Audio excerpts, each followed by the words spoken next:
It was March 9th, 1945. As the sun dipped low over the Mariana Islands, a different kind of storm was gathering, one forged not by nature, but by the relentless machinery of war.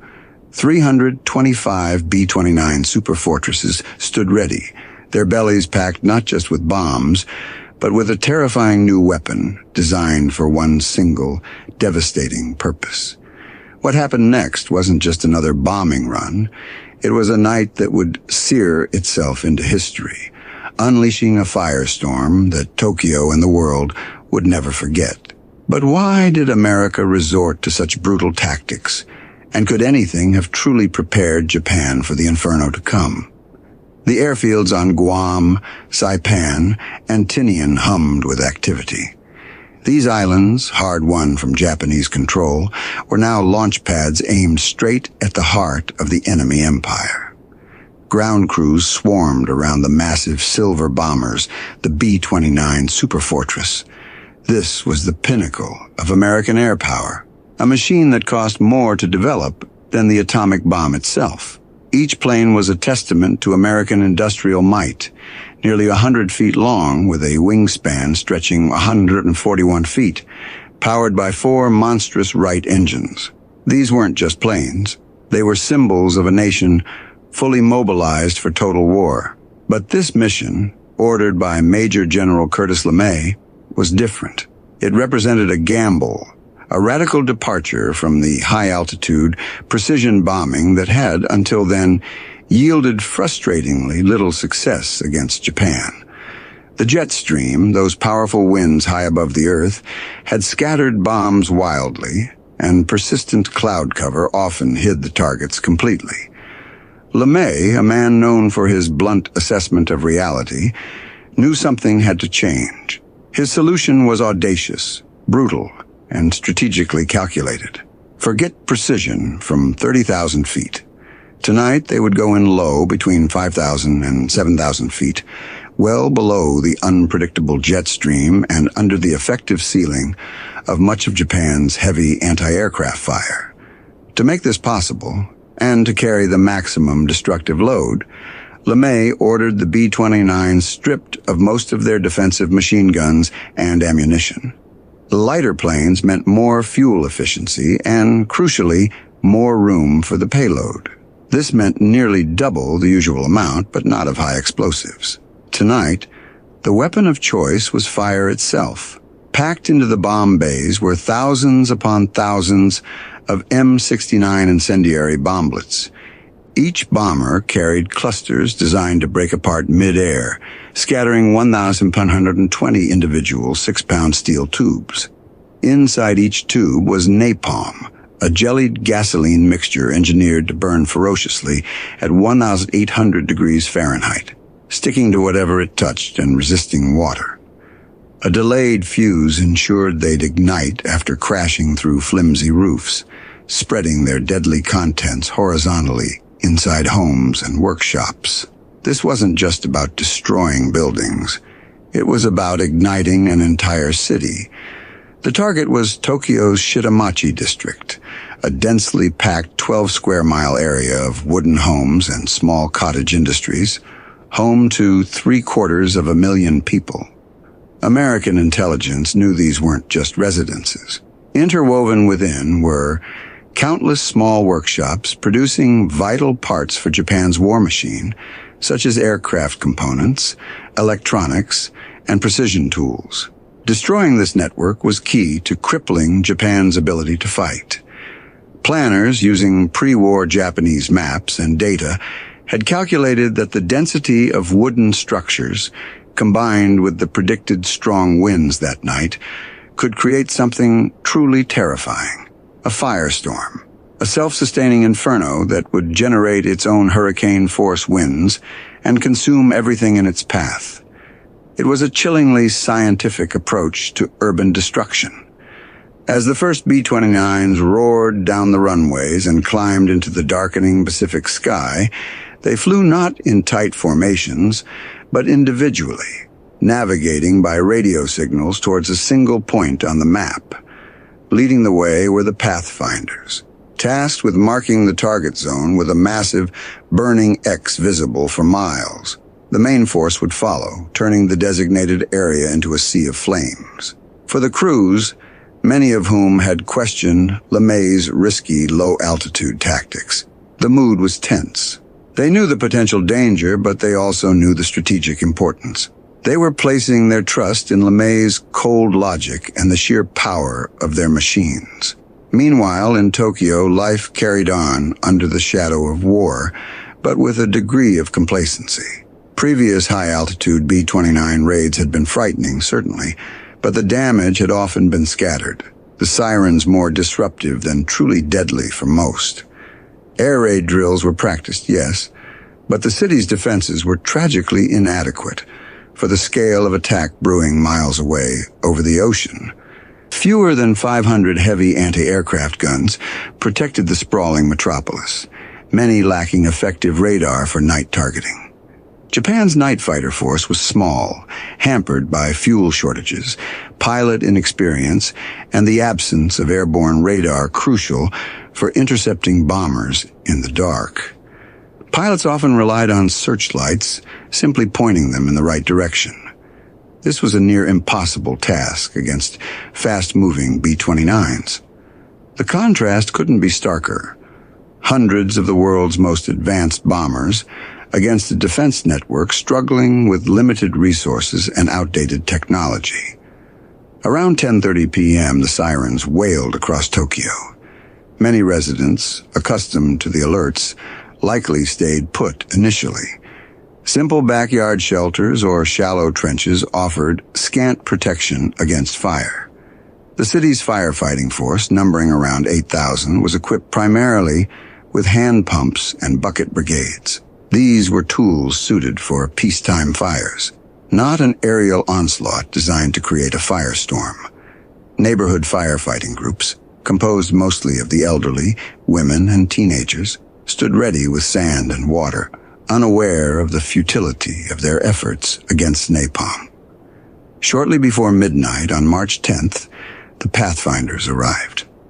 Flying at 25,000 feet, they circled the city and dropped their M47 napalm bombs, creating a giant, fiery X that bloomed against the darkened city below to guide the main force.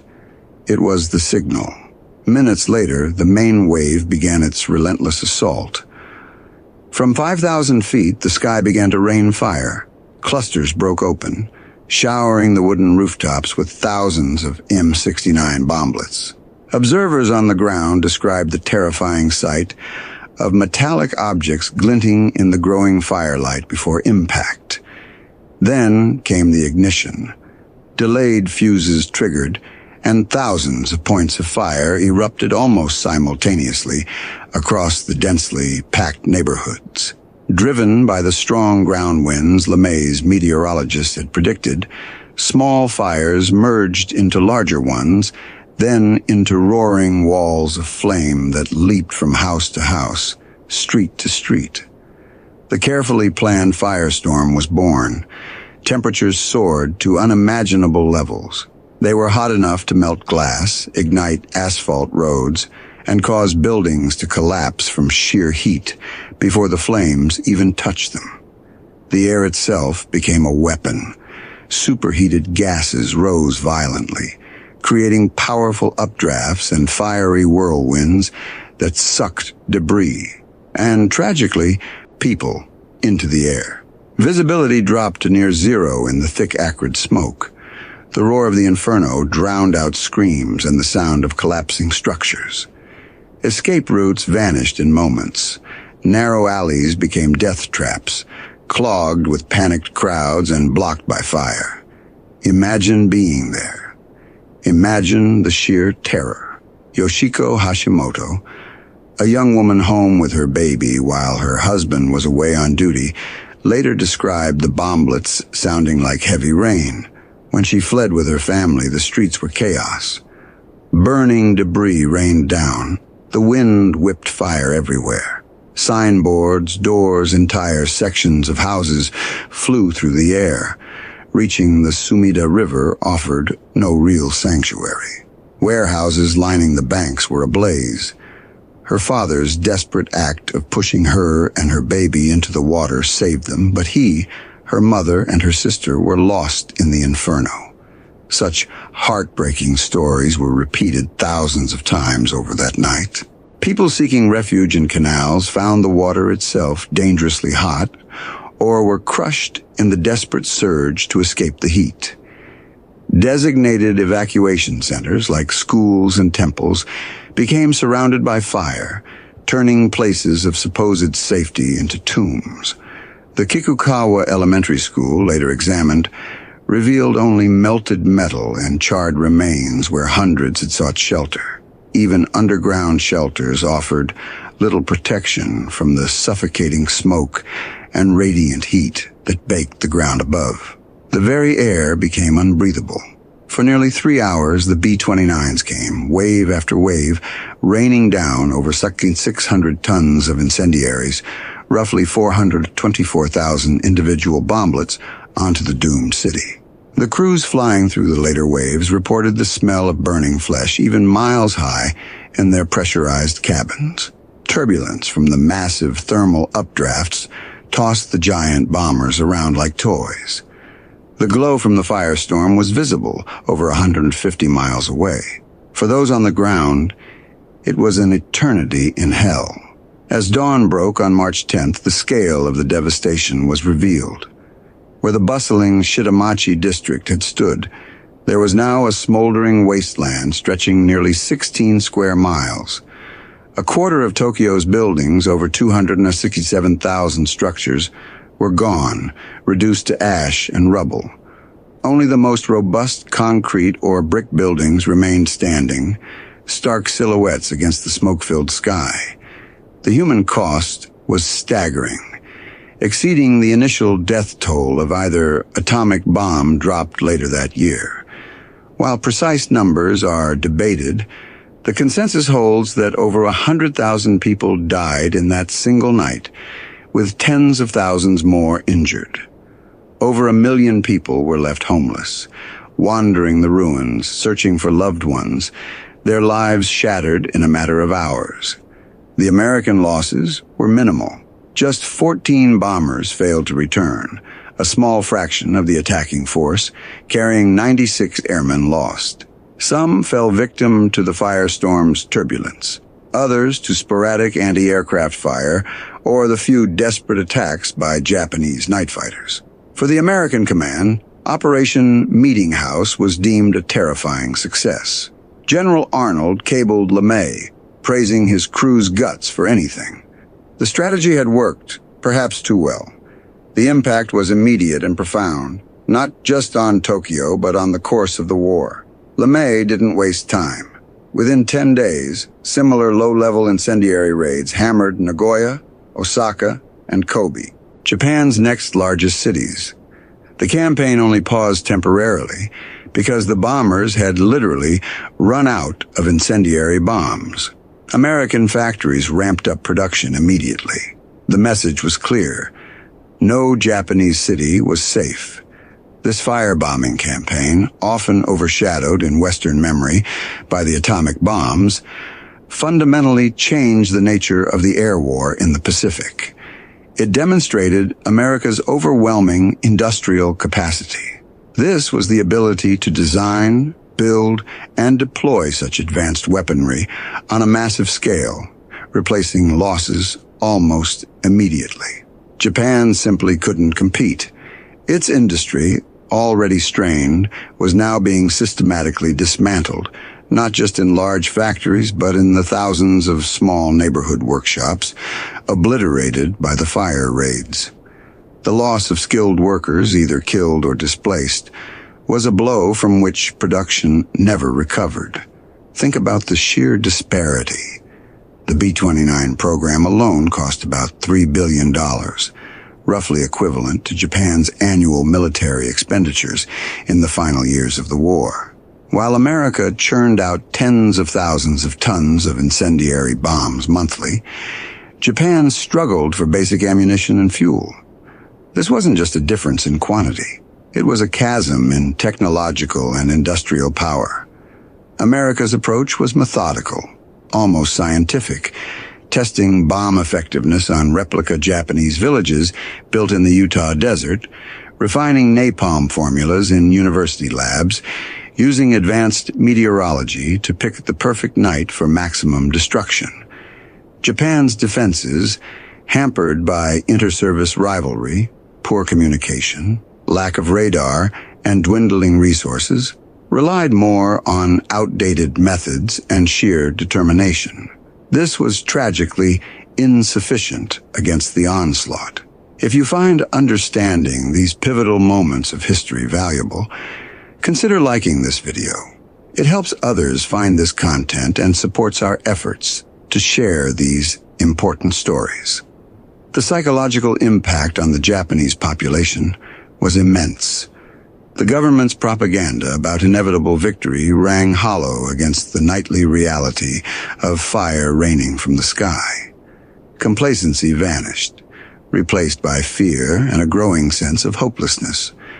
Refugees fleeing the burning cities spread first-hand accounts, undermining official narratives. Worker absenteeism soared as people prioritized survival or simply lost the will to continue contributing to a seemingly lost cause. The phrase routine air raid became grimly common. Did the firebombing shorten the war? LeMay certainly believed his campaign could force surrender without a costly land invasion. Military planners estimated that continued conventional bombing, primarily incendiary raids, would cripple Japan entirely by the fall of 1945.